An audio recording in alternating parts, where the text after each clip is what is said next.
professora Eliane Juraski Camilo. No momento, eu estou chefia do Departamento de Formação e Práticas Educativas da PROEM. Eu sou uma mulher de aproximadamente 1,70 m. Sou uma mulher de meia idade, embora nesses dias pode ser que eu pareça que estou um pouco além da meia idade, mas é por conta da intensificação do trabalho. Eu estou vestindo uma blusa azul, um brinco azul, eu sou uma mulher loura, de olhos claros. E é uma alegria imensa estar com vocês aqui hoje para mais uma ação de formação do nosso ciclo de formação continuada em educação ambiental. Essa ação de formação é organizada por esse departamento e foi muito bem acolhido aqui pelo campus, pelo colega professor Rafael. Infelizmente, o professor Rafael não está conosco agora, ele teve um problema, né? O professor Rafael mora em Itapema e teve um problema de trânsito, né? Mas eu acho que tem mais colegas aqui, professores, que são colegas, né, do técnico subsequente em meio ambiente, né? Acho que tem gente da engenharia civil aqui também, né? Então, é com muita alegria que nós estamos aqui para mais essa ação de formação desse ciclo. Eu agradeço imensamente a presença de vocês que estão aqui presencialmente, que organizaram os seus horários para estarem aqui conosco hoje, e também a todos e todas que nos acompanham pelo YouTube. Nós já tivemos, então, nesse ciclo de educação ambiental, as seguintes ações de formação. Em 2023, então, nós iniciamos esse ciclo com uma palestra denominada Políticas Públicas Ambientais, Fortalecimento Institucional e de Governança. Essa palestra, cujo card está aparecendo aqui, ela foi ministrada pelo professor Marcos Sorrentino, que é da USP, que também, no momento, está no governo, né, ocupa um cargo no Ministério do Meio Ambiente. A nossa segunda ação de formação foi uma roda de conversa chamada Questões Ambientais na Atualidade, também conduzida pelo professor Sorrentino, né, pela ocasião da vinda dele aqui para Florianópolis. Então, a gente aproveitou a vinda dele para conversar mais um pouquinho sobre as questões ambientais. Depois, já nesse ano, 2024, no mês de abril, se não me falha a memória, nós tivemos a nossa terceira ação de formação, que foi a palestra denominada Aceleração do Caos Climático no segundo quarto do século XXI, que foi ministrada pelo professor Luiz Marques, da Unicamp. Ainda tivemos, recentemente, mais uma ação de formação desse ciclo, que foi a palestra intitulada Educação Ambiental e Currículo, Estratégias de Futuros Possíveis, essa ministrada pelo professor José Vicente de Freitas, da FURG de Rio Grande. E hoje, então, com muita alegria, nós estamos aqui reunidas e reunidos para falar, então, sobre a transição ecológica não será indolor, seja climática ou energética. E para esse ensejo, então, nós temos a grande alegria de receber aqui no IFSC Tomás Togni Tarquínio, a quem eu já agradeço de antemão pelo generoso aceite, por estar destinando o seu tempo para estar aqui conosco, conduzindo essa reflexão. Vocês sabem que hoje em dia, né, as pessoas andam com as agendas bem intensas, bem cheias, né? E é sempre um ato de generosidade, né? Quando uma pessoa, quando um pesquisador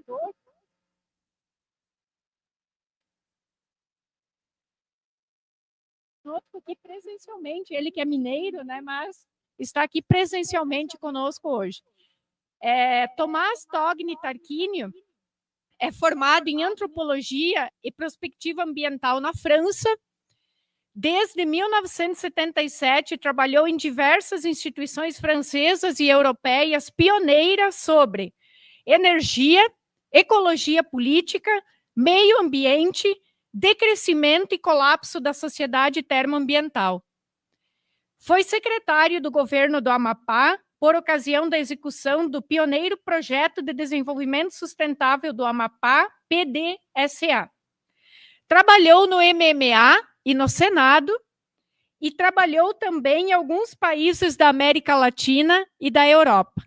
E, além de tudo isso, eu também confesso a vocês que Tomás é uma pessoa muito generosa, muito querida. Tive a oportunidade de conversar essa semana, né, na segunda noite, nós conversamos, e foi uma conversa muito agradável, né, onde ele quis saber mais sobre o contexto, sobre o IFSC, né, sobre quem estaria aqui hoje, né, então nós conversamos, nos conhecemos um pouco melhor, e foi uma conversa bastante agradável. Asseguro a vocês que estamos aqui com um pesquisador de quilate, com uma pessoa muito generosa.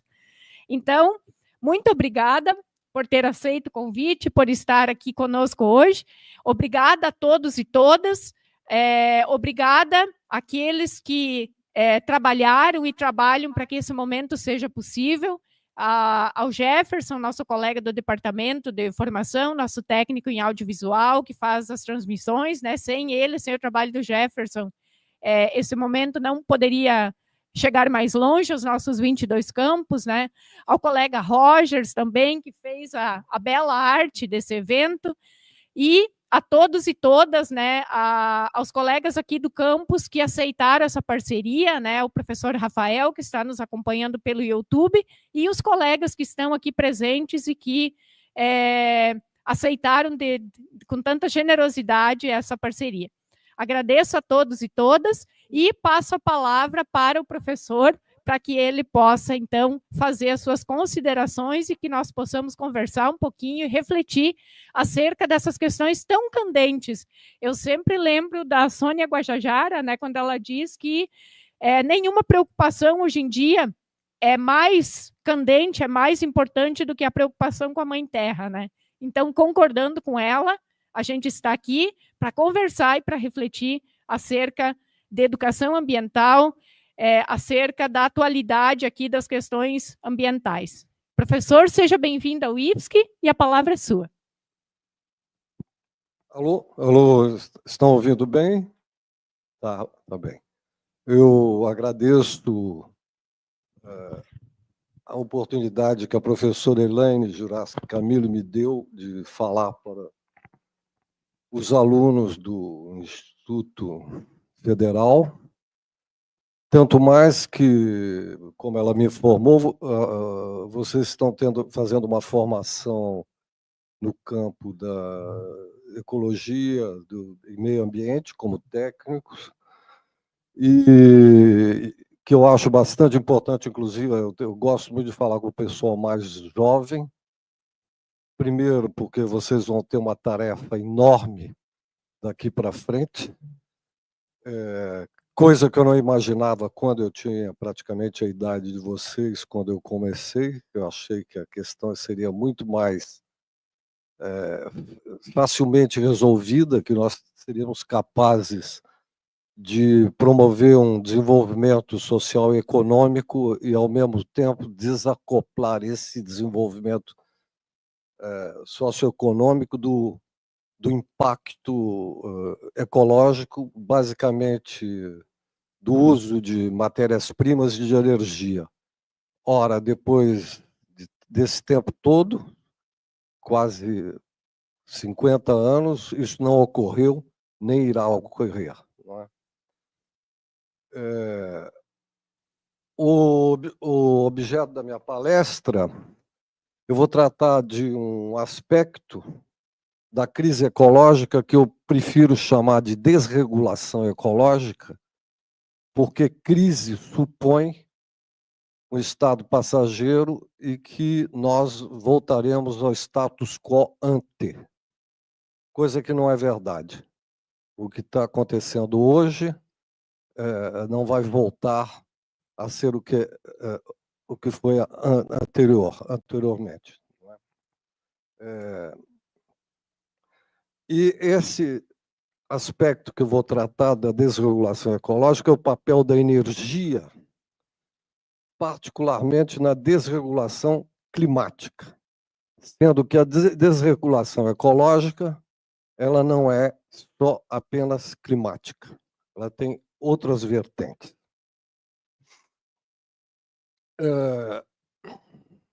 A ecologia tem muitas portas de entrada, não é? É um campo extremamente vasto e que atravessa diagonalmente praticamente todos os campos de saber, não é? E a primeira constatação que a gente pode fazer é que nós, humanos, para poder sobreviver, nós somos obrigados a fazer uma intervenção no meio natural ou alterar e modificar esse meio, não é?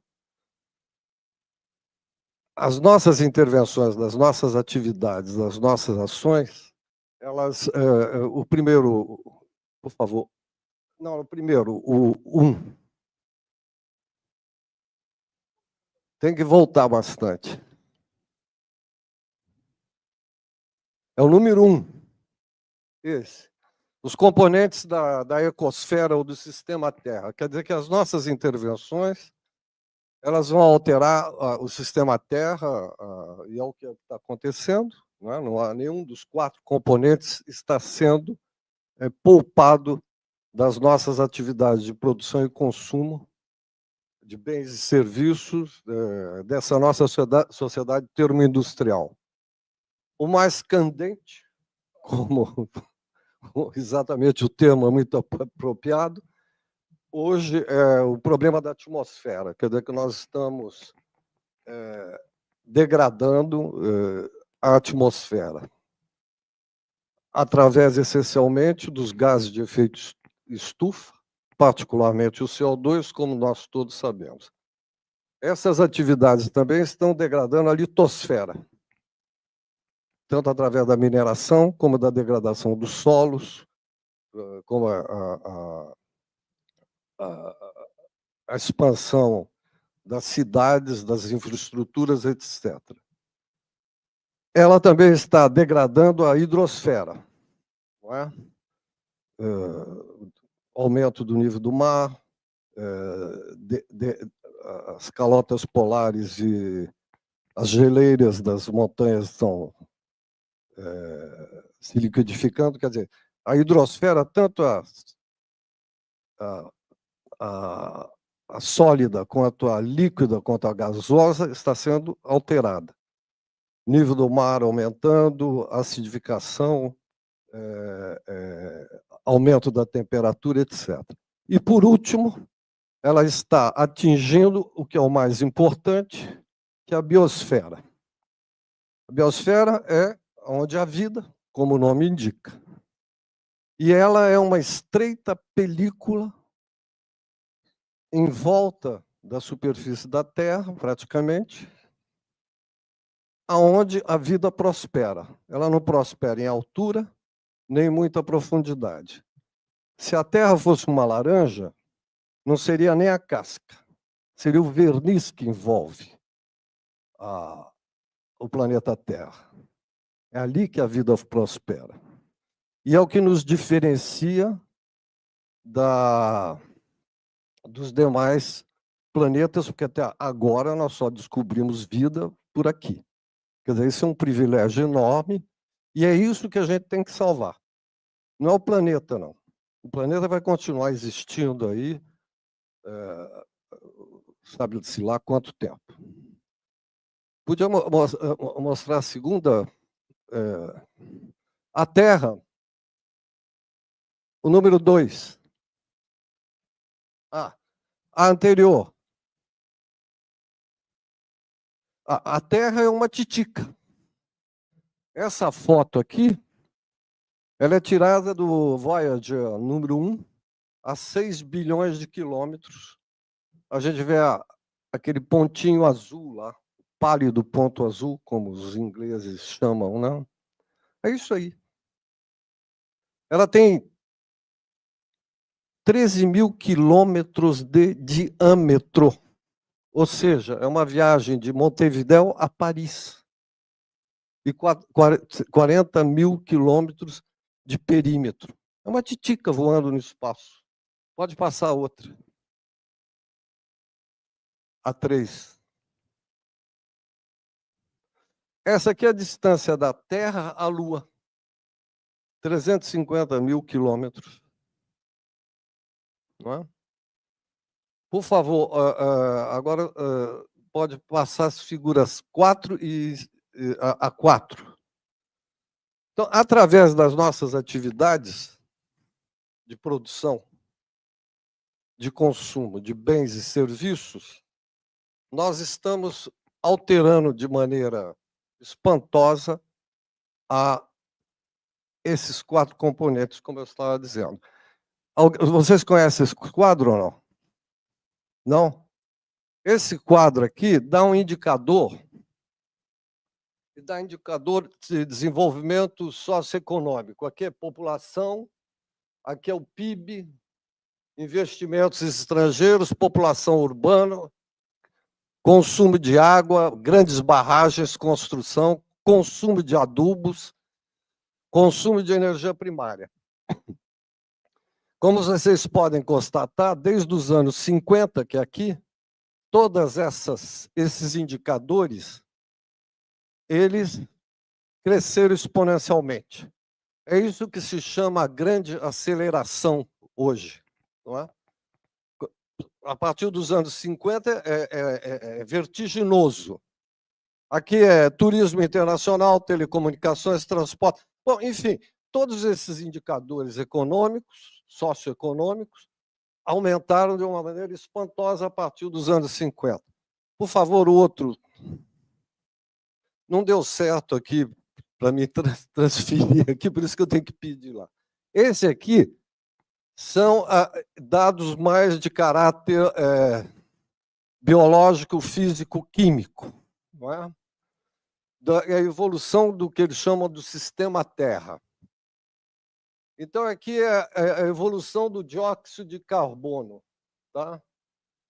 Aqui o óxido dos nitrosos. Aqui o metano. Aqui o ozônio estratosférico. Água, aquicultura de camarões. Pesca nos mares. Acidificação dos oceanos. Temperatura da superfície dos oceanos. O nitrogênio concentrado nas zonas costeiras, diminuição da floresta tropical, as terras que aumentaram as culturas em detrimento da floresta, e o recuo da biodiversidade. Como vocês podem constatar, ela acompanha os mesmos indicadores, são todos aí curvas exponenciais. Depois, eu não sei se vocês quiserem ver, a gente talvez possa mostrar. Eu peço para passar o quinto, por gentileza. Bom, essas atividades humanas, que são de produção e consumo, que são individuais e coletivas, através de empresas ou não, elas, como a questão da ecologia política, é um problema que atravessa vários domínios, né? Ela implica em todas as fontes de conhecimento, que sejam as ciências sociais, que sejam as ciências da natureza. Ela implica agronomia, física, química, antropologia, etc. As pessoas não têm muita noção, quando fala de ecologia, as pessoas ficam meio perdidas, porque ela ouve tanta coisa com relação à ecologia, cada um fala do canudinho de plástico, que tem que substituir pelo canudinho de palha, o outro fala que está separando o lixo. Cada um tem uma visão muito ampla. Então, para simplificar, não tem valor científico nenhum disso, Os danos ecológicos a gente pode resumi-los em 4. Claro que a gente pode aumentar aqui, mas para ficar mais simples, para que as pessoas possam entender. Os impactos maiores dessa atividade, em primeiro lugar, hoje, é o aquecimento global e o seu corolário, sua consequência, que são as mudanças climáticas. É isso que hoje é o mais importante. Quando eu comecei, em 1977, com o professor Sachs, em Assis Sachs, eu não sei se vocês ouviram falar, Ignacy Sachs. A questão do aquecimento global, através dos gases de efeito estufa, era uma questão que passava ao largo. O segundo problema que nós temos, mais importante, digamos assim, uma ordem de prioridade, que eu também não sei, mas eu acho que esse é o mais importante, é a perda de biodiversidade vegetal e animal. Quando a gente vê um campo de soja, ou um campo de algodão do Cerrado ou da Amazônia, aquilo é uma máquina de exterminar a biodiversidade do solo, vegetal e animal, do solo, das plantas, das outras plantas que existiam lá, e aqueles exterminam tudo, e, além de tudo, ainda usam todos os chamados agrotóxicos, né? Acabam com os insetos, etc. A biodiversidade dos vertebrados, aonde se fez estudo, ela caiu em 70%. Não em termos de extinção de espécie, mas em número de indivíduos. Quando eu cheguei na França, nos anos 70, eu fui exilado. Eu era jovenzinho exilado. Eu viajava nas estradas, sobretudo as estradas secundárias, menores. Quando chegava no final do dia, a gente tinha que limpar para-brisa, faróis, tal o número de insetos que colidiam com o veículo. Hoje, inclusive aqui no Brasil, você pode viajar, raramente você acerta um inseto. O número de insetos também caiu de uma maneira vertiginosa nos países da Europa, onde há mais estudos sobre isso. E no Brasil, a biodiversidade também está indo para o espaço, seja vegetal, seja animal. O terceiro problema é o esgotamento dos recursos não renováveis. Antes a gente falava mais do petróleo por causa da crise do petróleo de 1973, que vocês, na parte aqui, não devem ter saber, não devia ter nascido ainda em 73. Era uma preocupação na época importante, quando eu comecei. Não é só o petróleo e o gás, nós também, para fazer uma transição energética, nós vamos sair de uma dependência de petróleo para uma dependência de metais, particularmente o cobre. Não é só o lítio, não é só o cobalto, não é só o níquel e outros. Essa questão era importante, a gente já tratava disso nos anos 70, final dos anos 70. E, finalmente, as poluições dos meios naturais, que é o que o pessoal mais percebe, a poluição da água, a poluição do ar, a poluição dos solos, problema de dejetos. Não é? Então, isso é mais ou menos para as pessoas poderem ter uma maneira de entrar, porque elas se perdem nisso. Né?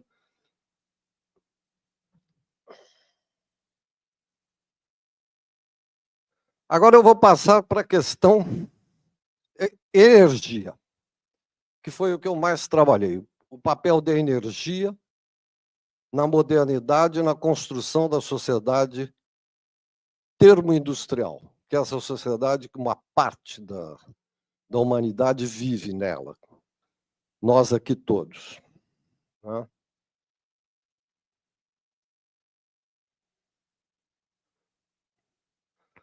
a primeira coisa mais importante a fazer é definir o que é energia. E energia, mesmo os físicos têm uma certa dificuldade para defini-la. Não é? Eu tenho um colega antropólogo, Alain Gras, que faz um paralelo com Santo Agostinho, com relação ao tempo.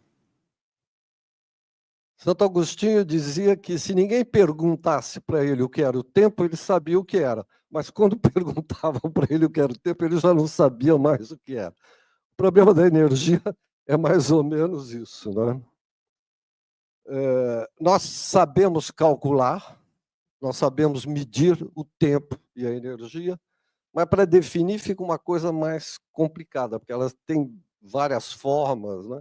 Inclusive os próprios físicos dizem isso. Do ponto de vista físico, a energia é a capacidade de se efetuar um trabalho. Se eu levanto um peso e deixo ele cair, eu suspendo e uso uma energia para suspender ele, se deixo cair, é outra energia que vem para baixo. Bom, então,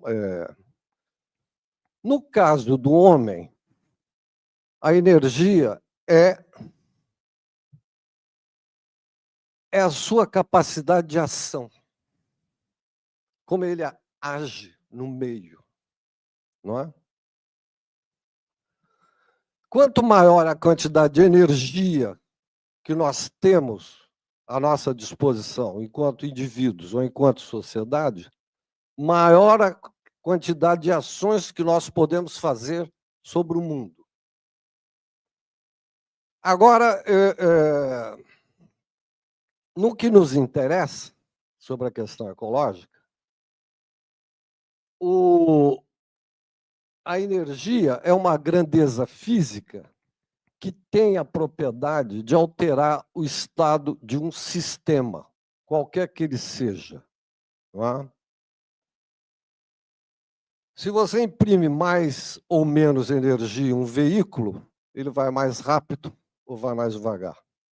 Se você imprime... você pode usar da energia para mudar o clima de um recinto, ou inclusive o clima em geral. A energia tem a propriedade de alterar a forma. Basta constatar o choque entre dois veículos. A energia decompõe as substâncias químicas, etc. A combustão de um veículo é um exemplo. A energia decompõe a matéria. Então, a energia tem essa propriedade de alterar o estado de um sistema. E no caso do sistema econômico, não é diferente. Então, quanto mais a gente usar de energia para produzir bens e consumos, para produzir e consumir bens e consumos, mais energia nós somos obrigados a injetar no sistema, no meio natural. E quanto mais energia a gente usa do meio natural, mais a gente altera a ecosfera, os 4 componentes da ecosfera. As energias não são muitas. Se costumam classificá-las em 2 grupos, renováveis e não renováveis. Bom, renováveis são a biomassa, ou seja, a lenha, os alimentos, não é? Os alimentos. A gente ingere biomassa. A solar, a eólica, não é? Da água. E depois nós temos as não renováveis, que é carvão, petróleo, gás e nuclear. Só que a nuclear é diferente. Podia mudar para mim, para outra, a número 7. Convém lembrar um aspecto. nós estamos ouvindo falar todo o tempo que nós temos que dar prioridade às energias renováveis, sobretudo solar e eólico.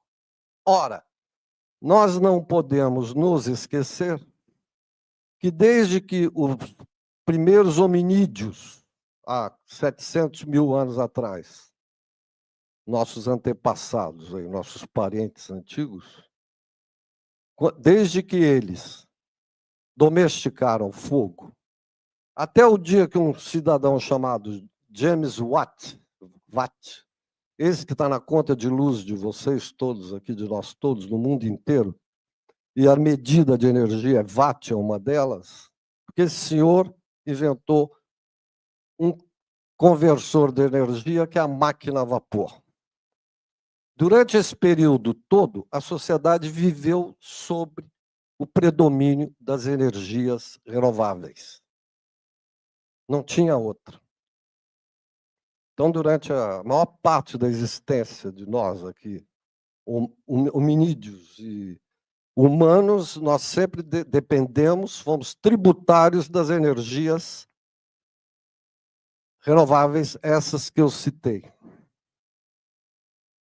Com uma diferença. A esperança de vida era 30 anos, a população era baixíssima, né? A população, a parte da população vivia da agricultura, não é? A sociedade não tinha condições de extrair um excedente de produção grande para permitir o que vocês estão fazendo aqui hoje, de estudar, por exemplo. Então, o cara tinha que plantar o seu tomate, a sua batata. Ele vivia 30 anos no campo, não é? E sobre a égide das energias renováveis. Então, a gente tem que levar em conta isso. O salto vai ser dado a partir quando a sociedade começa a usar energias fósseis. Aqui, então, isso aqui... Quem conhece esse gráfico? Aqui eu já deve ter mostrado para vocês, não? Não? Esse gráfico aqui mostra a evolução da energia primária. Energia primária tal como ela é captada na natureza, de 1800 a 2018, por fonte de energia. Aqui é a biomassa tradicional. O que é a biomassa tradicional? É a lenha, é a alimentação. Isso aqui é o carvão. Isso aqui é o petróleo. Isso aqui é o gás natural.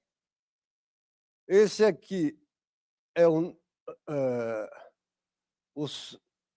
vento, a hídrica, a nuclear, depois vem a solar e as outras renováveis.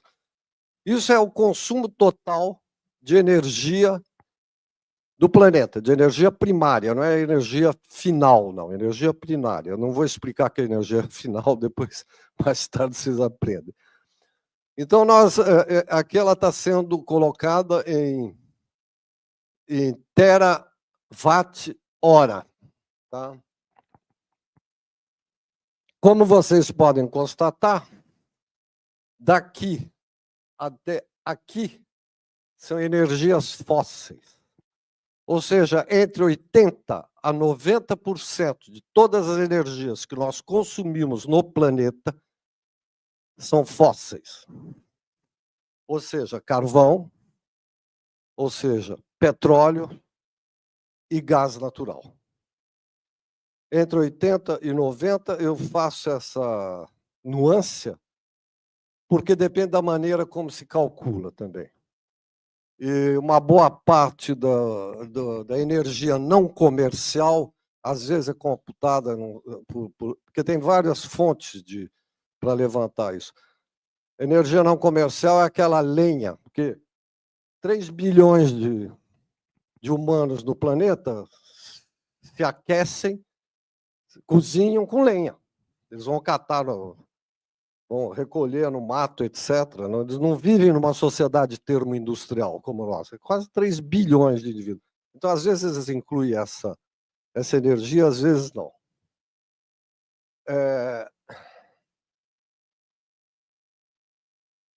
Então, nós saímos de uma sociedade que vivia essencialmente da biomassa, e eu quero lembrar o seguinte: na antiga sociedade, a principal força energética era muscular, ou seja, cada indivíduo tinha que consumir aproximadamente 2.000 quilocalorias, que dá mais ou menos 0,05 watts. Vamos falar em quilocalorias, mas ele só consegue transformar em energia mecânica 500 quilocalorias. Traduzindo, ele é obrigado a comer 2.000 quilocalorias para poder capinar ou abrir um buraco. Ele trabalhando 8 horas por dia, ele faz um buraco e ele só, se você calcula a energia que ele usou para fazer esse buraco, é 500 quilocalorias. As 1.500 ele perde em calor, transpiração, etc. Quer dizer, ele tem um rendimento muito baixo. O homem e a mulher é um conversor de energia. Conversor de energia da biomassa, ou seja, de energia química, que ele transforma em energia mecânica, capinando, fazendo um buraco, etc. Então, essa era a principal força que o homem dispunha. Além dele, os animais de tração. Então, você tinha que ter cavalo, vacas, etc. Então, na época, não precisa ir muito longe. Hoje, quando a gente pega o nosso carro, ele tem quantos cavalos? 40, 50, 200? Essas SUVs aí tem 250 cavalos. Quer dizer, jamais o rei Luís XIV imaginou que um súdito dele ia ter uma carroça com 450 cavalos puxando. Bom, isso aconteceu. É isso que fez a modernidade. O que fez a modernidade foram as energias fósseis. Foram elas que permitiram aumentar a produção. O rendimento do trabalho humano e dos animais era muito pouco. A quantidade de energia que aquela sociedade, aquelas pessoas dispunham para trabalhar era muito pouca. Só para dar um exemplo, na época dos merovingios, dos carolíngios, por volta de 600, 700 depois de Cristo, na Europa, se plantava um grão de trigo para se obter 5, quando era uma boa colheita. Você guardava um de semente, você perdia um outro, e sobravam 2 ou 3 para você comer. Então, eram sociedades que viviam no fio da navalha, por qualquer modificação, não precisava ser uma modificação brutal, climática, que chovia mais numa região mais seca, etc., para fazer um estrago violento na sociedade. Aí, por que aconteceu isso? Por que nós passamos a ter uma disponibilidade de energia muito maior? Pelo fato de ter um conversor energético diferente, que no caso é um conversor térmico que transforma energia do carvão, do petróleo ou do gás em energia mecânica, por uma razão muito simples. Porque a quantidade de energia contida numa unidade de massa, numa unidade de massa de petróleo, por exemplo, é muito densa a quantidade de energia contida numa massa muito pequena. Eu vou dar 2 exemplos, vocês vão entender. Claro que é uma maneira extremamente simples de explicar, mas dá para entender. 1 litro de petróleo, ou 1 litro de gasolina ou querosene, ele tem 10 quilowatts contido nele. Ele faz o trabalho, 1 litro faz o trabalho de 100 homens que usam só o trabalho do músculo. 1 litro. Quer dizer, aquele indivíduo que fazia um buraco, levava um dia inteiro para fazer um buraco com 500 quilocalorias, com 1 litro de gasolina, você faz 100 vezes o trabalho desse cara. Isso que foi a modernidade. Quem tem SUV aqui? O carro SUV. Quem tem carro aqui? Pois é. Bom, então vou pegar o SUV. O SUV, vocês sabem o que é o SUV? Não sabem? Todo mundo sabe o que é um SUV aqui ou não? É aquele carro um pouquinho maior, médio, um pouco alto, etc. Um carro daquele tem 1.500 quilos. 1.500 quilos de ferralha. Com uma colher de sopa de gasolina, uma colher de sopa de água tem 15 mililitros. 15 mililitros, uma colher de sopa. Você coloca isso no motor do SUV, ele desloca essa SUV 700 a 800 metros de distância. Tal a quantidade de energia que contém nessa colher de sopa. Eu não sei se dá para se ter ideia. Sendo que, dessa colher de sopa, por um problema termodinâmico, que eu não sou físico, mas um físico sabe explicar muito bem, é que você só consegue transformar em energia mecânica só 20 a 30% da quantidade de energia que tem naquela colher de sopa. Você consegue transformar o carro andar. O resto é dissipado em calor. Então, essa característica da energia fóssil permitiu que as pessoas substituíssem a carroça pelo caminhão, a carruagem pelo ônibus, o fiacre pelo carro de passeio. Então, porque as pessoas passaram a dispor de uma quantidade de energia enorme, e foi isso que construiu a modernidade na qual nós estamos vivendo a partir do uso das energias fósseis, particularmente a partir do século XIX. Até praticamente o século XIX todo ainda usou essencialmente a biomassa, ou seja, a lenha e os alimentos, aquela parte que está cá embaixo.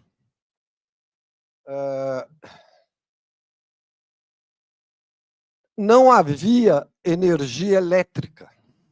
A energia elétrica, tanto da hidroeletricidade, quanto a fotovoltaica, como a eólica e o nuclear, todas essas só fazem eletricidade, e a gente não pode confundir eletricidade com energia. Energia é uma coisa, eletricidade é uma vetor de eletricidade. Não existe eletricidade sozinha, só o raio, mas a gente não tem como colocar uma tomada no raio ainda. Então, para fazer eletricidade, você precisa usar uma outra energia. O carvão, o nuclear, com exceção da fotovoltaica. Todas essas energias, eólica, solar, os moinhos solares, a fotovoltaica e o nuclear, existem depois da industrialização graças às energias fósseis. Elas não existiam antes.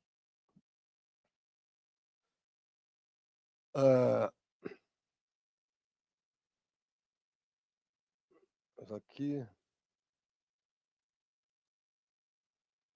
Hoje, as porcentagens são mais ou menos o seguinte: dos 100% aqui de energias na sociedade, aproximadamente o petróleo é 33%,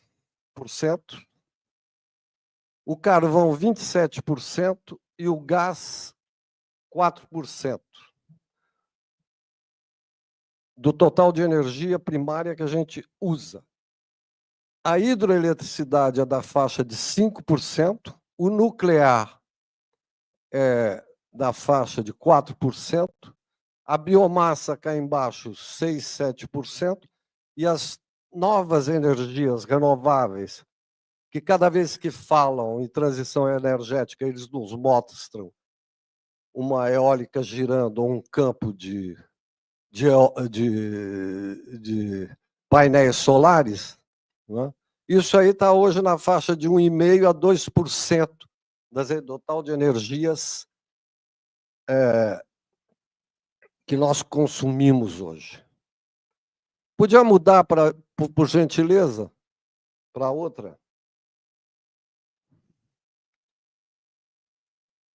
Para 8.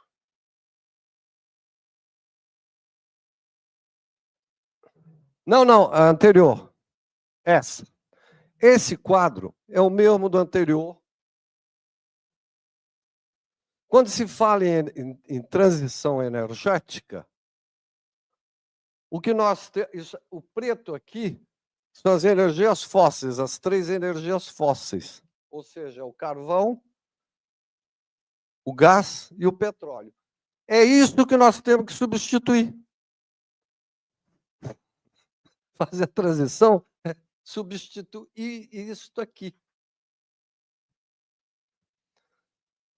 Essa é a tarefa que vocês vão ter que enfrentar daqui para frente, entendeu? Aí, porque uma das coisas que nós temos que ter noção, quando a gente trabalha com essa questão de ecologia política, eu digo sempre ecologia política, porque a ecologia é uma ciência que trata das relações entre o vivo, entre os vivos e entre o vivo e o inanimado, para simplificar. Mas tem um animal aí, que é o homem, que tem uma particularidade dentro da ecologia, porque ele pensa, ele planeja, etc. Então, por essa razão, ele está fazendo tudo que ele está fazendo, e isso depende da política, porque nós somos animais políticos. Então, quando se fala em ecologia, não pode ter medo de falar em ecologia política. Aqui, isso significa o seguinte: quando o Acordo de Paris de 2015 diz que nós temos que reduzir pela metade o CO2, porque quem faz CO2, essencialmente, são as energias fósseis. Eu não disse isso, mas acho que vocês todos sabem disso. Não é? E do total de gases de efeito estufa, o CO2 representa aproximadamente 78%, essencialmente proveniente das energias fósseis. Provém um pouco das queimadas e outras coisas, mas essencialmente disso. Então, quando o Acordo de Paris diz que nós temos que dividir pela metade, significa cortar por aqui em 2050. A energia fóssil, o que ela fez? Ela substituiu o trabalho humano. Então, tem um parque de máquinas, e essas máquinas podem ser os veículos que vocês vieram para aqui, seja carro, ônibus, ou seja lá o que for, as máquinas que fizeram os tecidos, que fizeram o ferro, o aço, o cimento, etc., tudo isso funciona com fósseis. Elas funcionam com fósseis, elas não funcionam com outra coisa.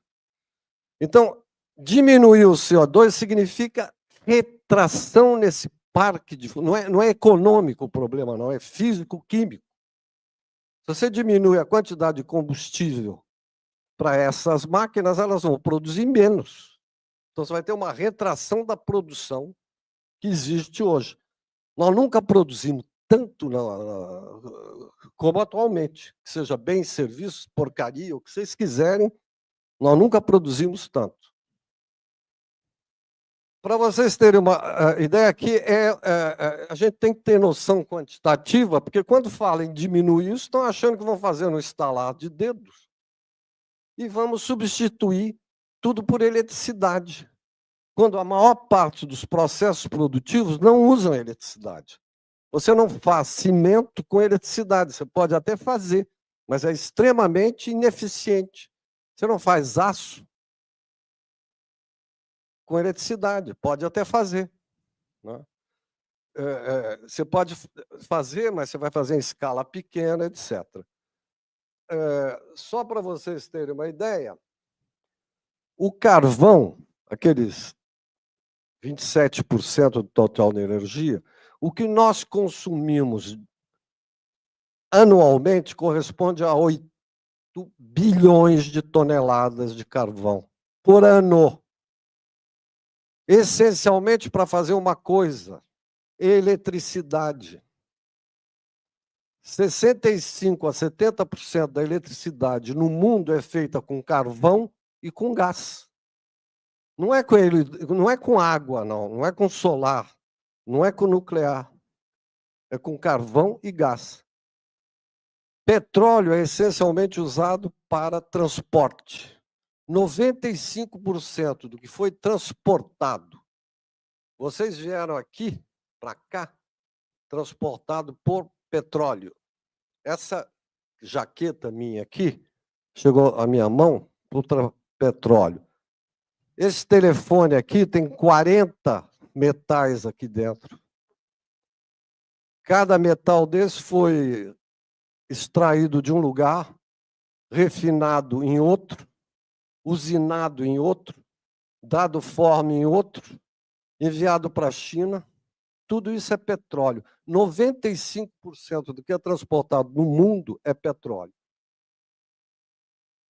Voltando ao carvão. Carvão são 8 bilhões de toneladas anuais de bom carvão, não é essa porcaria que, por exemplo, os alemães estão usando para as centrais térmicas hidrelétricas deles.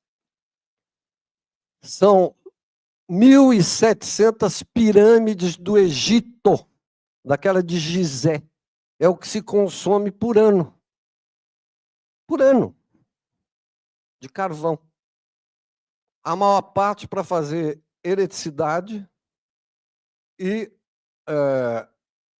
uma parte para fazer ferro, metais para metalurgia, e outra parte para fazer calor. Né? Bom, o petróleo, como eu disse para vocês, é essencialmente usado, das energias fósseis, é a mais nobre, porque ela é mais fácil de transportar, ela que tem a maior densidade de energia por unidade de massa. Né? O petróleo é mais usado para transporte e para química. A produção diária de petróleo hoje é de 100 milhões de barris por dia. Se a gente imagina o que é um barril, por que barril? Porque o Coronel Drake,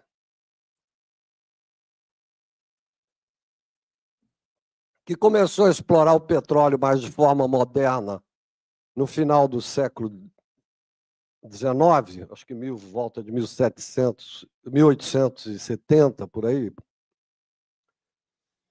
ele extraía petróleo, ele fez até uma torre, se vocês colocarem lá, Coronel Drake, de madeira, de onde ele extraía petróleo, que estava em pouca profundidade, em Titusville. Ele pegava o petróleo, transportava para Nova York para vender como combustível para lamparina. E ele utilizava barris de arenque vazios. Por isso que chama barril. E o barril passou a ser medida usada. Hoje não se transporta mais petróleo para o barril, mas usa a medida. Um barril tem aproximadamente 80 centímetros de altura por 45, 50 de diâmetro. 100 mil barris, se você colocar como se fosse um oleoduto, ele dá 2 voltas em torno da Terra pela linha do Equador. É isso que nós consumimos diariamente. 80% a 85% desse petróleo, no dia seguinte, está no espaço, pela combustão, sobretudo do transporte. A globalização começou com o barco à vela dos portugueses. Quando o Fernão de Magalhães atravessa aqui, ele faz a primeira globalização. Ele passa por aqui, desce até o Estreito de Magalhães, que aliás, eu conheci, tive a oportunidade de ir até Punta Arenas. Fantástico. E começa lá, e hoje o sistema sanguíneo da globalização e dessa expansão que nós conhecemos a partir desses últimos 30 anos é inteiramente dependente de petróleo. Tudo aqui, o que vocês olharem aqui, foi transportado para o petróleo, inclusive vocês. Tudo. O que você tem no bolso, o lápis, a caneta, isso aqui, entendeu? O celular, tudo.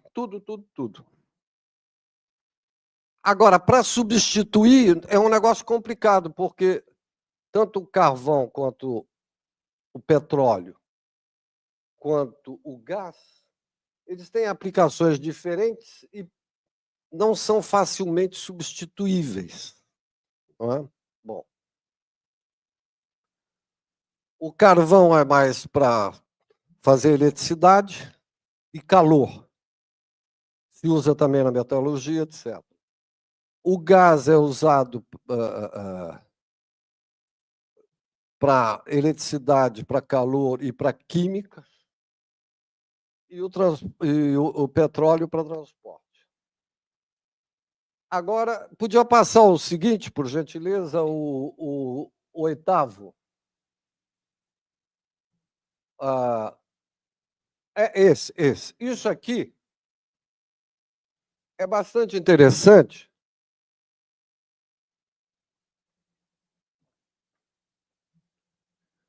para mostrar o que, com essas energias fósseis, não foi somente as energias fósseis, mas 85% a 90% são energias fósseis. Isso aqui é o consumo global de matérias-primas e de energia e de biomassa do mundo de 1970 até 2020. O total de matérias-primas e energia, que era da faixa de 30 bilhões de toneladas, passou atualmente para 110, 120 bilhões. Isso aqui é a biomassa, é alimentação, é têxtil, é alimentação animal, alimentação de pessoas, é biocombustível, é isso aqui. Isso aqui são as energias fósseis, o preto. Isso aqui são os metais, incluído alumínio, ferro, cimento, etc. Os metais. Isso aqui são os não metálicos, que vai desde cimento, areia, etc. Isso tudo aqui, 85% depende de energia fóssil. Não é? Isso é para ter uma ideia do que foi o aumento de 1970, quando eu estava chegando na França,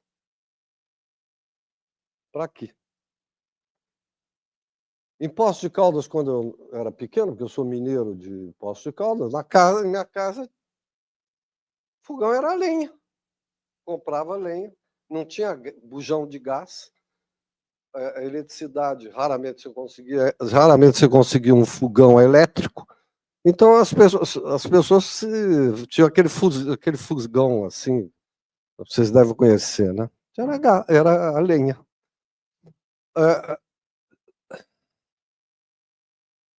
O outro, por favor. O 10º. Isso aqui.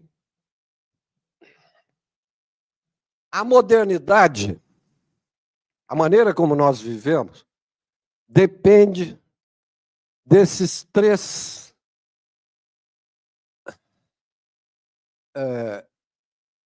componentes aqui: cimento, aço e ferro e amônia. Esqueci de dizer.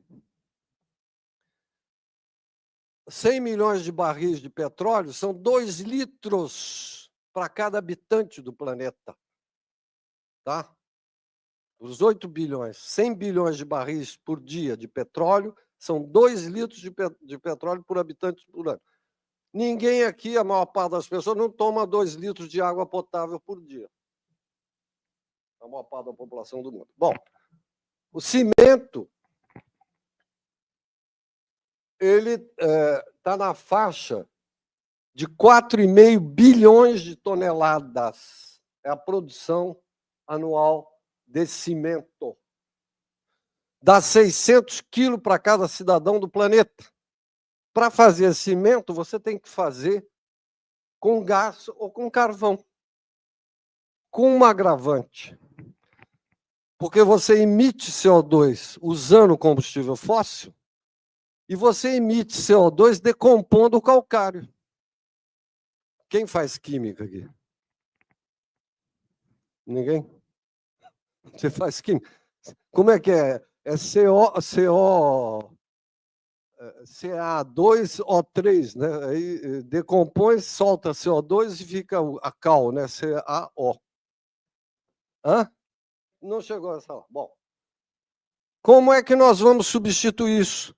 A nossa sociedade está estruturada no cimento ou no ferro. Para onde você olha, toda a nossa infraestrutura, ela está fundada no petróleo, no cimento, no ferro e na amônia, que é extraída essencialmente do gás, que é o adubo nitrogenato. O nitrogênio que faz a prosperidade da soja, do milho, da agricultura moderna, depende de amônia. Essa amônia é extraída do gás, essencialmente, pode extrair do petróleo. Então, a amônia é responsável de 2 a 6% das emissões de gás de efeito estufa. E tem 490 instalações no mundo produzindo amônia. Eu não sei se vocês lembram que, quando começou a guerra da Ucrânia... o quê? Tem que falar mais perto? Tá dando para ouvir ou não? Tá. Quando o Bozo estava no governo, começou a guerra da Ucrânia, sei lá o quê, ele começou a importar, a falar não sei o quê, de importação de adubos da Ucrânia, não sei o quê. Lembra que ele falou disso aí, aquele energúmeno?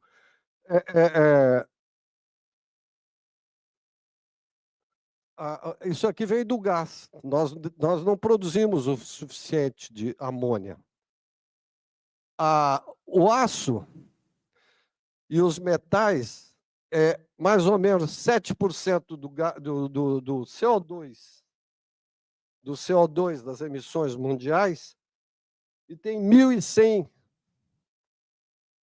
siderúrgicas no planeta. E os cimentos é 8% do CO2 das emissões mundiais, 2.400. Isso é para vocês terem uma ideia do que aonde está assentada a nossa modernidade. Deixa eu ver qual que é o outro quadro aqui, porque eu não tenho mais de cabeça aqui. Pode passar o outro, por favor. Esse quadro aqui, ele está defasado, mas ele mostra a evolução de algumas coisas de 1960 a 2016, 17. A população multiplicou por 2,4, o petróleo por 3, o aço por 3, a pecuária aumentou de 3,5, o consumo de energia de 3,6, cereais 3,8, alimento 4 praticamente, consumo de cobre 5 vezes, consumo de peixe 5 vezes, gás 5,6 vezes, o lítio estava na faixa de 7, agora deve estar muito mais, porque esse dado é de 2016, 2015, cimento multiplicou por 12, e plástico, até 2015, tinha aumentado 47 vezes com relação a 1965. Só para vocês terem uma ideia do que foi a expansão dessa sociedade termoindustrial. Termoindustrial porque ela depende essencialmente de energia fóssil. Nós estamos assentados em cima dela. Deixa eu ver o que é o outro quadro. O outro, por favor. Esse quadro, ele dá uma medida em TEP. TEP é tonelada equivalente petróleo. Então, você pega todas as formas de energia e converte em quantidades energéticas equivalente ao petróleo, para simplificar. Tá? Porque nem todo mundo é igual diante do consumo de energia, de matérias-primas, nem das emissões de gases de efeito estufa. Há uma desigualdade brutal no planeta. Os Estados Unidos, por habitante, por ano, consome 6,9 toneladas equivalente de petróleo por ano. É um caminhãozinho, aquele caminhão menor, tem 8 toneladas. Quer dizer que para cada americano é um pouquinho menos se fosse petróleo um caminhão daquele. A Jamanta tem 30 toneladas, né? Sabe qual é o caminhão menor, de 8 toneladas, acima da caminhonete? A Europa, 4. Sobretudo a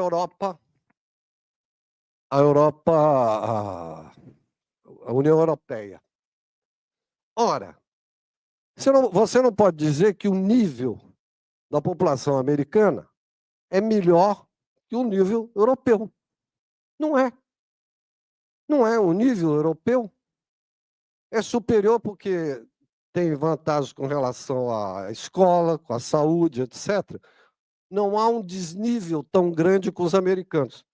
No entanto, eles consomem. Os outros consomem 7, e os europeus consomem 4. Ou seja, que os americanos é um desperdício gigantesco. Basta ver o tamanho dos carros dele, por exemplo. Portugal, por exemplo, é 2,1 consumo de TEP.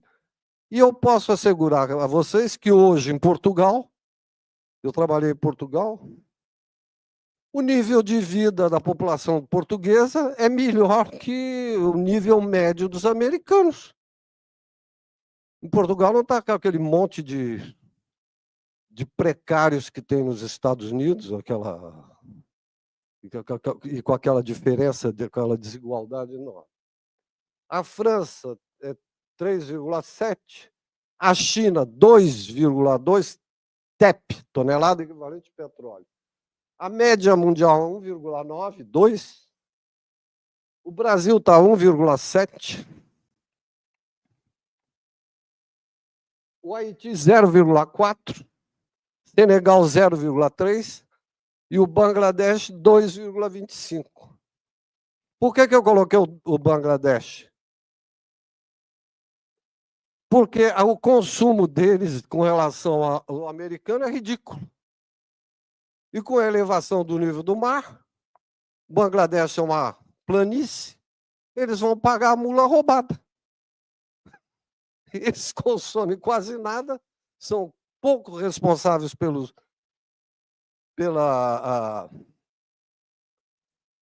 aumento da temperatura e vão ser um dos primeiros a ser engolidos por ela. O outro, por gentileza.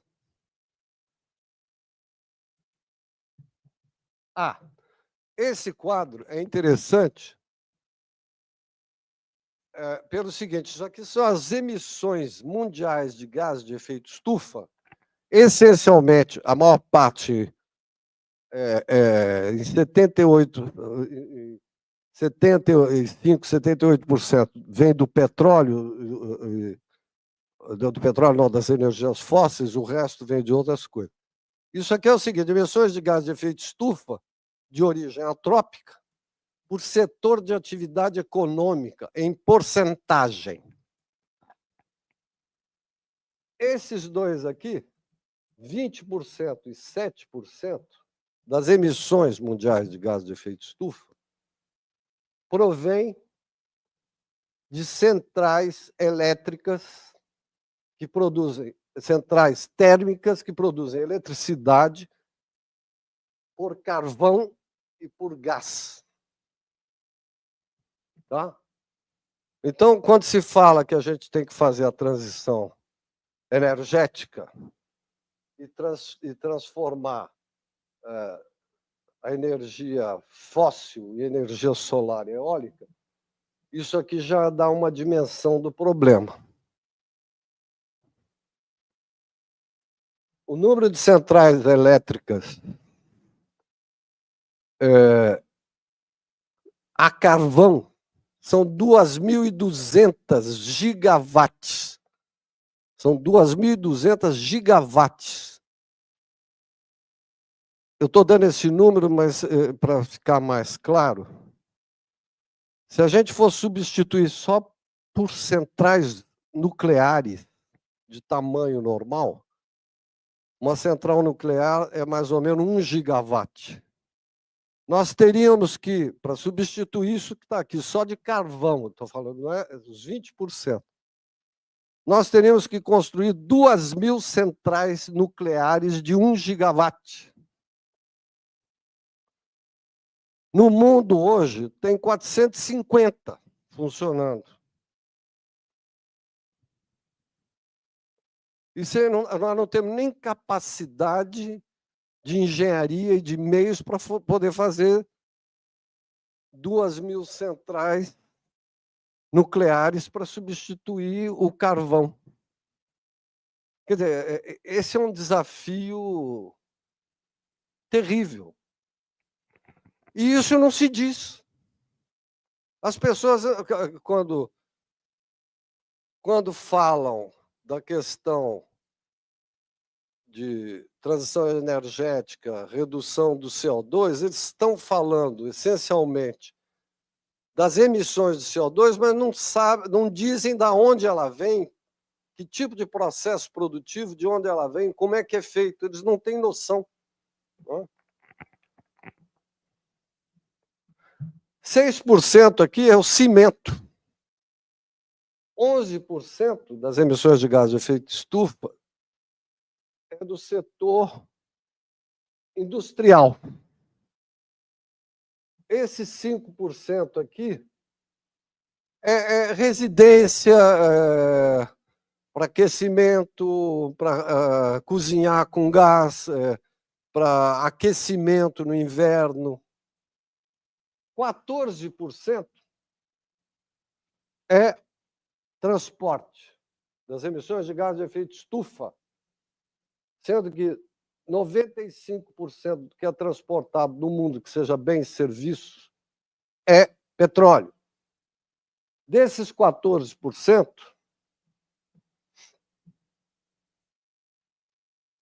4%, que é o mais importante, é o transporte de carga. Porque o pessoal fica falando, o carro elétrico, etc. Não, o problema não é, o problema maior de uma cidade como essa aqui, como Florianópolis, que tem quanto? 700 mil habitantes? Por aí. No verão tem 1,5 milhão, 2 milhões. Uma cidade como São Paulo, ela depende de um transporte de carga tenso, diário, constante, de mercadorias. Se ela parar 10 dias, vira um auê, vira um problemão. E a gente não transporta, não faz uma jamanta, aquele caminhão de 30 toneladas, andar com bateria, que vai precisar de uma outra carreta do lado de baterias. Uma das razões que as cidades cresceram tiveram mais de 1 milhão de habitantes a partir do século XIX, meados do século XIX, foi justamente porque, com a extensão da rede ferroviária, funcionando a carvão, que podia trazer alimentos de uma distância maior para as grandes cidades. Porque as cidades até então dependiam da agricultura que tinha em seu entorno. E o abastecimento era feito em lombo de mula ou de cavalo. Então você não tinha muito espaço, você não podia distanciar muito a tua agricultura, a não ser no entorno. Ainda mais porque esses animais comem. Eles comem biomassa. Então, você tinha que produzir para os animais e para a cidade. Então, as cidades nunca cresceram. A única cidade que cresceu, que teve 1 milhão de habitantes na antiguidade, foi Roma. E por uma razão muito simples. Porque ela era abastecida com alimentos que vinham do Mediterrâneo, sobretudo do Egito, do Líbano, uma parte da Tunísia, uma parte da Espanha, por barcos à vela. Então, era a vela, que traziam uma carga grande até o porto de Ostia, que está praticamente dentro da cidade, e com isso a cidade pôde ter 1 milhão de habitantes, porque ela era abastecida por um fluxo importante de trigo, de alimentos, na antiguidade. Tanto é que o alarico, bárbaro, e de estúpido não tinha nada, o alarico, que era, acho que, não sei se era visigodo ou ávaro, não sei, um dos bárbaros. Quando ele cerca Roma, com as tropas dele, o que ele faz? Ele corta o porto, a ligação do porto com a cidade. Ele cerca ali e pede um resgate. O imperador da época, que eu não me lembro, vira para ele e fala assim: o que você está querendo? Nós aqui temos 1 milhão de habitantes. Ele respondeu o seguinte: tanto melhor. Quanto mais densa é a grama, mais fácil cortar com a foice. Ele de burro não tinha nada. Resultado, ele cercou a cidade, o pessoal passou a comer o que tinha, inclusive gente. Foi obrigado a ceder às exigências do alarico. Bom, aonde que eu quero mais? 14%. Professor, tem que terminar? sim, eu gostaria de sugerir, de propor, né, longe de cortar o senhor, Não, né? porque faltar no fim já. Sim, porque nós, os estudantes, às 8h20, trocam de aula, né? Que horas Então, são agora? são quase 20 horas. Se o senhor pudesse concluir para a gente deixar um tempinho para conversa, né? Imagino que eles tenham aqui é questões. Agricultura, né? E uso do solo. 30%. A agricultura mais desmatamento, etc., está entre 20% e 30% dependendo de como fazer o cálculo. Deixa eu ver qual que é o outro. Agora que eu entro, a outra, por favor. Isso aqui, do ano 0, Cristo, até o uso da energia fóssil. Isso aqui é o crescimento do PIB. Aqui começa a energia fóssil. E aqui é o aumento da população. Elas se confundem. Dá para ver? A população cresceu muito pouco, até do ano 0 de Cristo até 1800 e pouco. A partir de 1800 e pouco, tanto o PIB quanto a população cresce. O outro, por favor.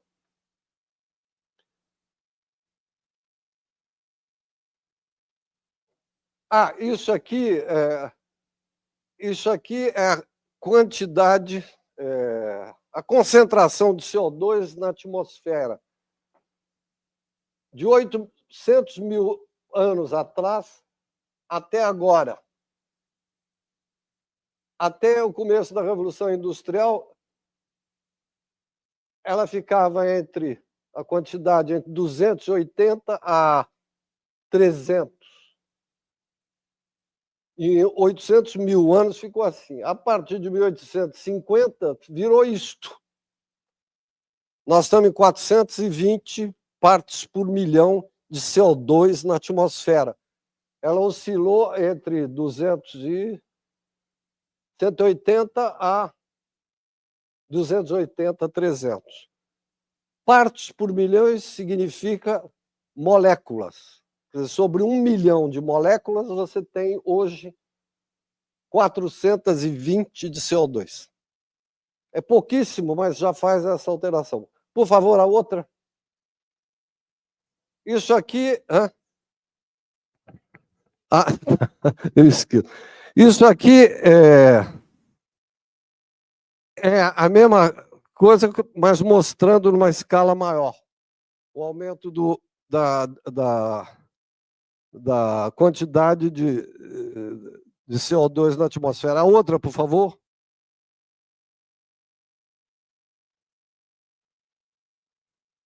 Isso aqui são os gases de efeito estufa. Isso aqui é CO2. Isso aqui é CO2 do... Isso aqui é o metano. O azul são os óxidos nitrosos, esses aqui são os flúor, e esse verde é CO2 das queimadas e mudança de uso do solo. Isso é a evolução de 1990 a 2020. Nós estamos emitindo 58 gigatoneladas de equivalente CO2 na atmosfera. Equivalente CO2 é porque você pega todos os gases de efeito estufa e converte em CO2. Muda, por favor. Isso aqui é emissões de CO2 por país. Os Estados Unidos, 115 toneladas por habitante ano de CO2. A média é 4. O Brasil está em 2,3. Sendo que, essencialmente, esse 2,3 aqui, 73%, vem do agro, é pop, o agro é tox, o agro é não sei o quê. Vem daqui.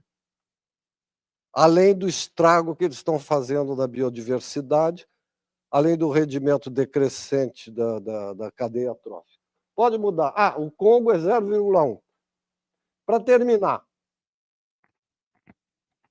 isso aqui são as emissões de CO2 repartidas por extrato de renda acumuladas de CO2 entre 1990 e 2015. É o que está acumulado de CO2 na atmosfera. Os 10% mais ricos são responsáveis por 52% desse CO2 acumulado. Ou seja, 630 milhões. 1% mais rico, vocês devem conhecer alguns. Eles são responsáveis pelos 15%. A classe média 41% das emissões de CO2. E 50% mais pobre, os 50% mais pobre do planeta, são responsáveis por 7% das emissões de CO2. Ou seja, se não existisse essa população, o aquecimento global continuaria. Ele só seria um pouco mais lento. Então, como vocês podem ver, nem todo mundo é igual diante da degradação ecológica. E são esses aqui que vão pagar a mula roubada. Bom, eu terminei aqui porque dava para falar mais uma hora.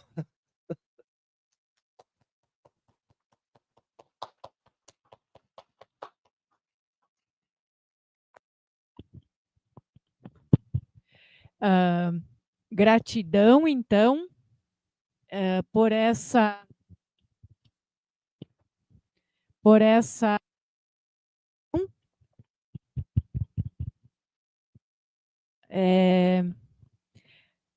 esses dados, por essa densidade que nos trouxe, né, de dados, de informações, né, de reflexões sobre a temática. E eu gostaria de abrir, então, para que a gente possa conversar um pouco, né?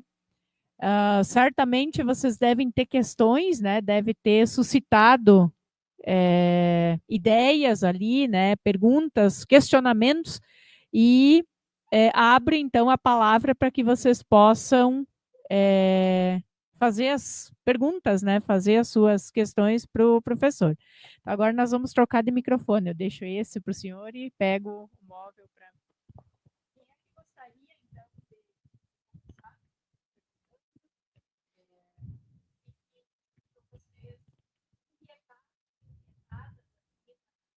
esses dados densos, né? Então, assustadores, né?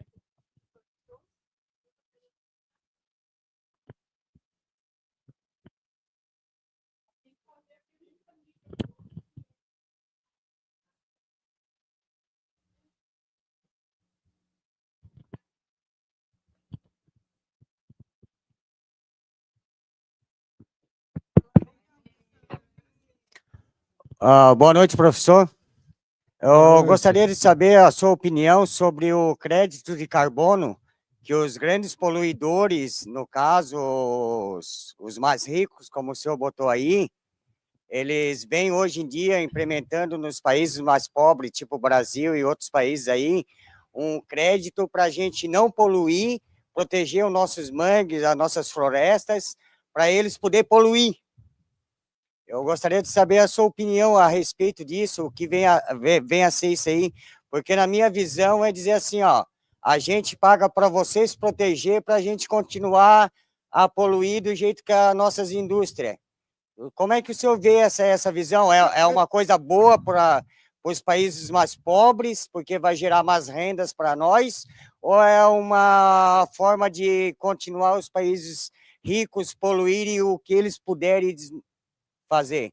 Eu pessoalmente, quer dizer, não só eu, é uma tentativa desesperada de manter o modo de produção e consumo dessa sociedade termoindustrial. Porque o que eles estão fazendo é o seguinte, eu posso poluir desde que eu pague alguém lá para plantar umas árvores, etc. E a questão não é essa. A questão é que nós temos que reduzir o consumo. Nós temos que ir para ou nós admitimos que nós vamos para um período de decrescimento violento, ou nós administramos esse decrescimento. Atualmente, aproximadamente 30% da população do mundo que, de uma certa maneira, em níveis desiguais, desfruta dessa sociedade termoindustrial. A maior parte da população não tem esse nível. Como eu estava dizendo, 3 bilhões de pessoas são agricultores que vivem em sistema de autarquia, de autoconsumo, com poucas trocas com o exterior. São 3 bilhões. Você tem uma parte importante nas cidades, nas grandes cidades e periferias, que não tem o mesmo nível de consumo de bens, etc., apesar dele ter um telefone, etc. Então, esse modelo não tem como se estender para o mundo inteiro, para toda a população do planeta. O que a gente tem que fazer é discutir o que produzir, como produzir, para quem produzir e como produzir. E o quê? Porque não tem matéria nem energia para todo mundo, para continuar nesse processo. Então, nós temos que ir para uma sociedade de sobriedade compartilhada e voluntária, com sistemas de ajuda entre as pessoas e com decrescimento. Nós vamos ter que saber o que a gente vai produzir e o que não vai produzir. Do contrário, nós vamos dar com tacape uns na cabeça dos outros e ver quem vai se sair bem aí dessas são esse 1% aí que vai morar nos melhores lugares, etc. Ou vai virar um caos para todo mundo, entendeu? Não tem. Como é que a gente vai assegurar um bem-estar para todo mundo desse jeito? Não tem mais. O mundo é finito. É o que eu estava mostrando no começo. A Terra é uma titica de 13 mil quilômetros de diâmetro. É só. E tem vida, que o que a gente tem que preservar é a vida. A Terra está pouco se lixando se tem vida aqui ou não tem, etc. E nós temos que preservar a nossa vida e dos demais viventes não humanos que nos acompanham. Não é? Então, esse mercado do carbono é uma tentativa do mercado resolver um problema físico, químico, biológico. Porque na economia, eu não entrei nesse assunto, o pessoal só trata de problema de cifrões. Quando ele olha para o campo de soja, ele olha em cifrões, ele não vê a desgraça que foi feita com os seres vivos que estavam por ali, no solo, no solo, os vegetais, os animais, etc. Não tem um lugar para um sabiá posar. É um processo de exterminação violento dos viventes, que sejam insetos, que seja o que for. Quando a gente olha a queda da biodiversidade no planeta, é assustadora. E isso tudo aconteceu, gente, nos últimos 40, 50 anos. Nos últimos 40, 50 anos. A temperatura média, que eles chamam, aumentou de 1 grau, eles estão falando 1,22 grau, 23, comparada com entre 1850 e 1900, houve esse aumento. 1,2 e pouco. 1 grau foi nos últimos 40 anos. E esse ano já passou para 1,52 no ano passado, esse ano também está estourando. Quer dizer, o negócio está num processo de aceleração gigantesco e não se resolve com problema de mercado, se resolve analisando as coisas do ponto de vista químico, físico e biológico. E quem faz isso aqui tem que... Porque os dados que eu coloquei aqui não são nem um pouco econômicos, praticamente. Então, é uma tentativa e lavar verde. Não é? Lavar verde.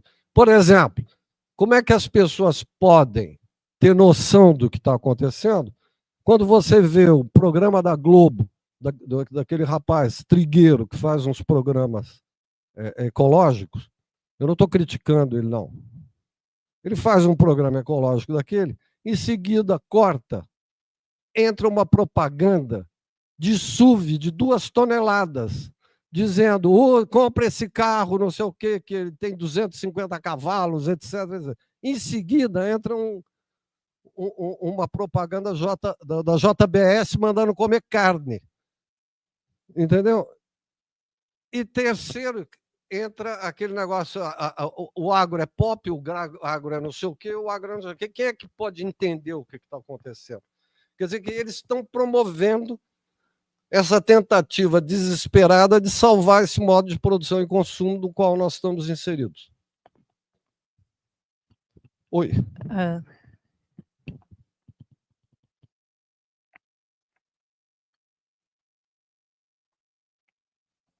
Oi. Boa noite, professor. Aproveitando o gancho sobre greenwashing que você estava falando, sobre a lavagem verde, uma das maiores falácias que a gente tem dentro do... eu trabalho no ramo de gastronomia e eventos, né? Sou chefe de cozinha. Foi o lançamento dos copos ecos, que nada mais são do que copos de plástico, que não são ecos. Os copos ecos. Acho que todo evento, até mesmo aqui na universidade, todo mundo já conhece. São esses copos que fazem de plástico, que chamam de copo eco, que é para você reutilizar ele em casa. Uma das maiores empresas de copo eco do Brasil é daqui de Florianópolis. E, então, assim, citando apenas um evento, como a gente tem o Rock in Rio, que é um evento enorme, só para esse evento foram fabricados uma média de 1 milhão de copo ecos, sendo que copos ecos, aqueles copos de plástico, sendo que 60% se transforma em lixo no próprio evento, em torno de 30% é levado para casa, e desse 30%, apenas 1,5% das pessoas reutilizam esses copos. Então, assim, são montanhas de copos, porque desde microeventos, como aqui em universidades, até macroeventos como esse, utilizando esse sistema de copos chamados eco, que de nada de eco eles têm, né? Nem eles, nem os de silicone, que as pessoas acabam não reutilizando. É um consumismo absurdo, né? Leva para casa, acha que vai utilizar e aquilo lá vira lixo. Então, assim, são grandes empresas praticando greenwashing, chamando de ecológico produtos que nem ser reciclados depois eles não podem, porque o material dele não pode ser reciclado. Ele pode ser construído com material reciclado, mas ele não retorna e não se transforma em um novo material. Aí, como você enxerga esses novos materiais que estão sendo construídos, novos produtos, usando o greenwashing, né, que grandes empresas usam, Natura, Boticário, Havaianas, Coca-Cola. Como que você vê esse tipo de atitude? É o que eu estava dizendo um pouco, tem um pouco de ver. Primeiro, esse tipo de ação é muito pequeno diante da dimensão do problema energético, em termos de urgência, velocidade e em termos de magnitude. Aí a gente tem muita gente que tenta fazer lavagem de verde, dizendo que estão fazendo alguma coisa em favor do meio ambiente, aí ficam fazendo esse tipo do copo, etc. É muito pequeno para a dimensão do problema que nós estamos vivendo. E tem outro fator também que eu acho que a lavagem de verde é uma forma de negacionismo. É uma forma de negacionismo. Nós estamos com um problema enorme para resolver, que vocês vão ter que resolver, porque eu já dobrei o cabo da Boa Esperança há muito tempo,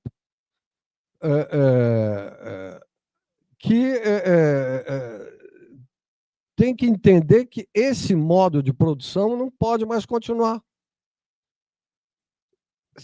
Fazer copo de plástico não dá mais para fazer copo de plástico, então vai ter que fazer de outra maneira, de vidro, como era antes, etc. Só que nós não podemos continuar produzindo nessa escala que nós estamos produzindo. O que está na cabeça das pessoas é que nós vamos substituir uma infraestrutura, o número de carros, nós temos 1 bilhão e 400 milhões de veículos no planeta, e que todos esses veículos vão ser transformados em elétricos. Como se fosse um problema tão simples. Não, não é, é muito mais complicado. Então, eles não querem diminuir a produção, não querem repartir, e estamos continuando nesse caminho suicida. Exemplos como esse, outro dia eu entrei no banco, estava lá um palito para mexer o café, da maquininha de café da Neoexpresso, não sei o que usa alumínio, um negocinho de alumínio lá, que que você coloca numa máquina daquela para fazer café, ligar aquele pó, aí na hora de mexer você pega um papel, um palito numa embalagem de papel dizendo é papel e madeira reciclável. Isso é uma lavação de verde. Para dizer, nós estamos fazendo alguma coisa em favor do meio ambiente, etc. Mas na questão como resolver o problema dessa transição energética, porque fazer uma transição energética, como eu tentei mostrar para vocês, significa retração do aparelho produtivo, não é nem recessão econômica. Não estou falando de recessão econômica, não. Se a gente parar hoje de dar energia fóssil para as máquinas, para os veículos, tudo para. Então, nós vamos ter que pensar como nós vamos produzir de outra maneira.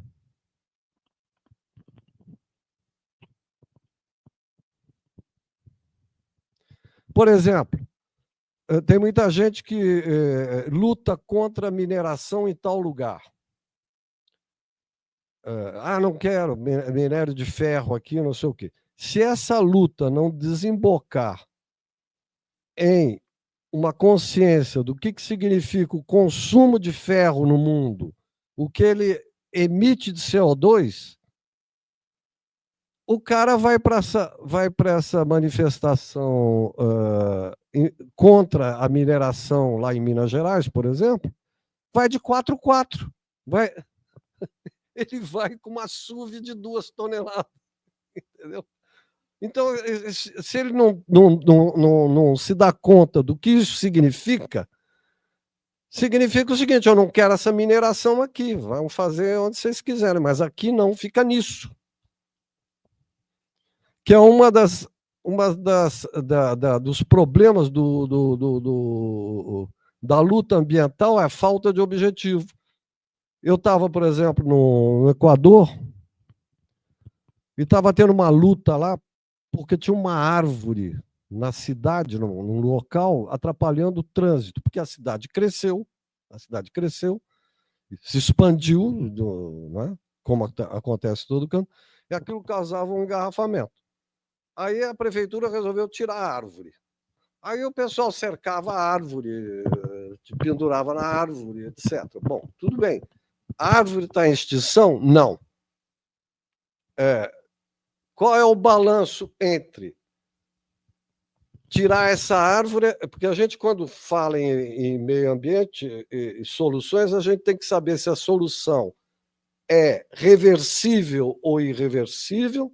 A gente tem que saber se a solução o problema é global, é local ou regional. Então, uma árvore que está num problema, ela causa um impacto local e causa um problema reversível.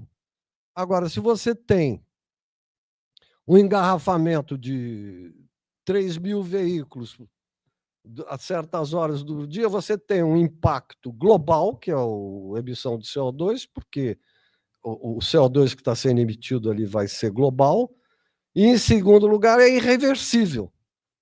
Então, infelizmente, a gente não pode impedir as pessoas de andar de veículo, por enquanto, então é melhor tirar a árvore e plantar 400 árvores em outro lugar para evitar aquele engarrafamento que está fazendo um dano global e irreversível. Essas coisas não ficam muito claras ainda na cabeça das pessoas.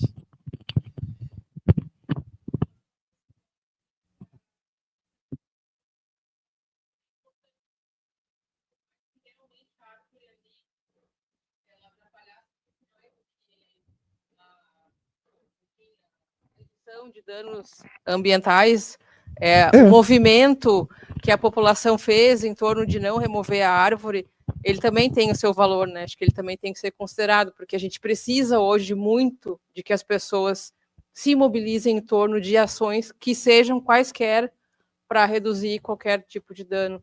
Penso eu, assim, modestamente. Eu não entendi. Eu estou dizendo que o movimento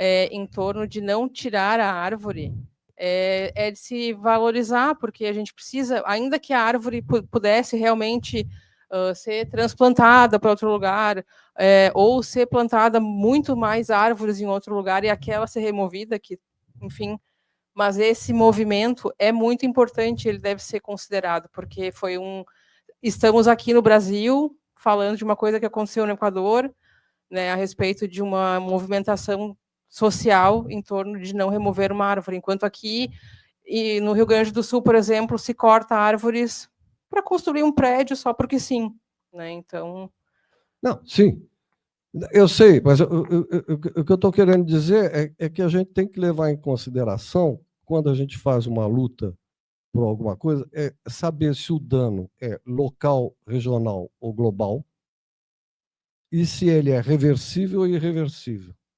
Porque, senão, dão prioridade para coisas que não têm prioridade, entende? Um dos problemas que eu vejo hoje da luta ambiental com relação ao problema da Petrobras da Amazônia, eu vejo uma falta de foco.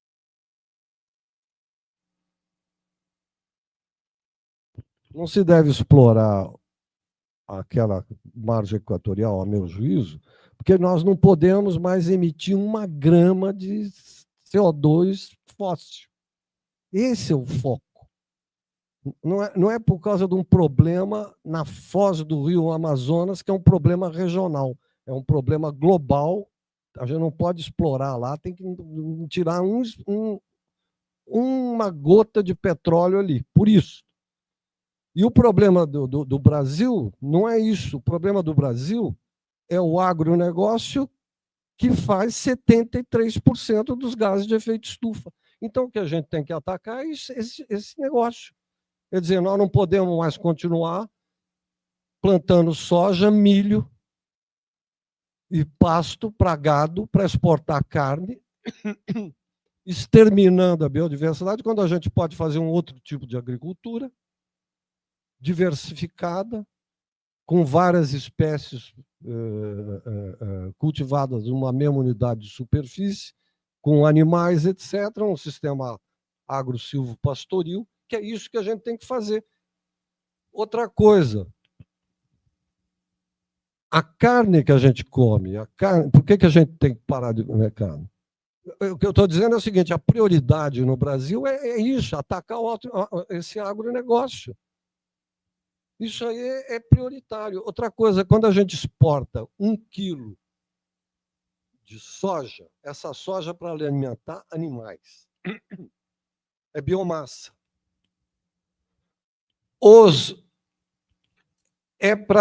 O que a gente tem é um sistema de produção agrícola de proteínas animais, porque tanto a soja, quanto o milho, quanto a pastagem, o desmatamento, é para produzir alimento para animais, aqui e fora daqui. Só que tem um negócio chamado cadeia trófica. Na ecologia, a gente aprende que a passagem de um nível trófico para outro, eu não sei se alguém...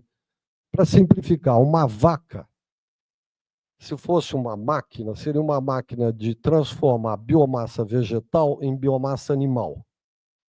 Então, ela come capim, esse capim vira carne, leite e derivados.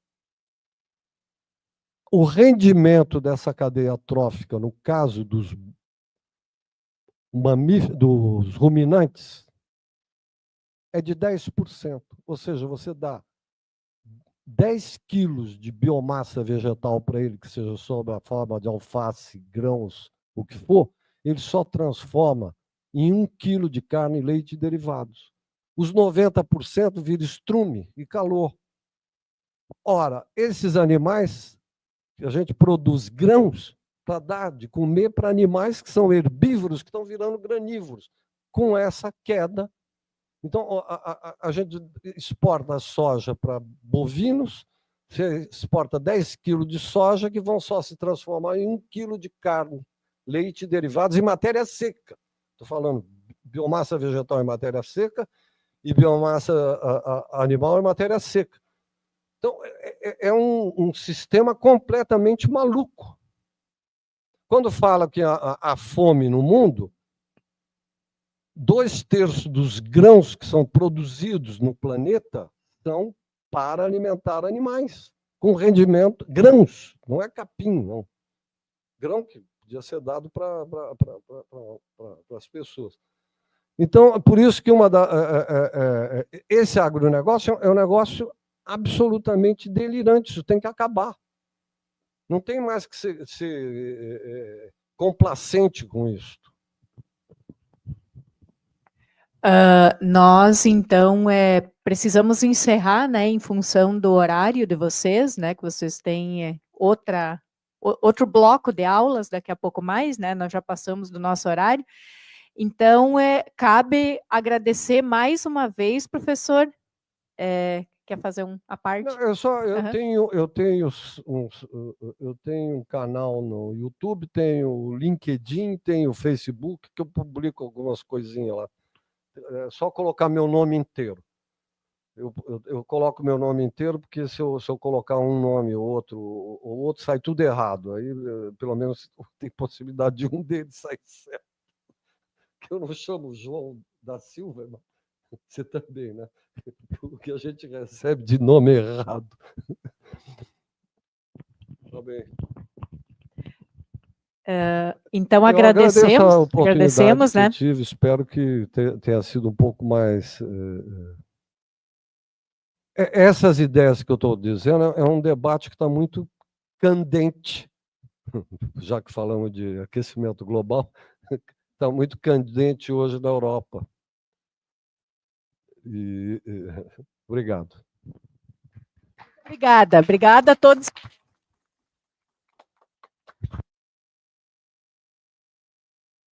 Obrigada, professor, obrigada pela presença, obrigada a todos que trabalharam. E eu só tenho um pequeno recadinho do professor Rafael. Quem é a professora Larissa? O professor Rafael, então, pediu para que os estudantes e as estudantes procurem a professora Larissa para fins de registro da presença, né?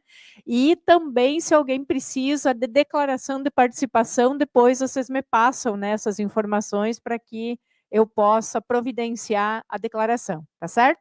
Muito obrigado, então, e encerramos. Obrigada a todos e todas.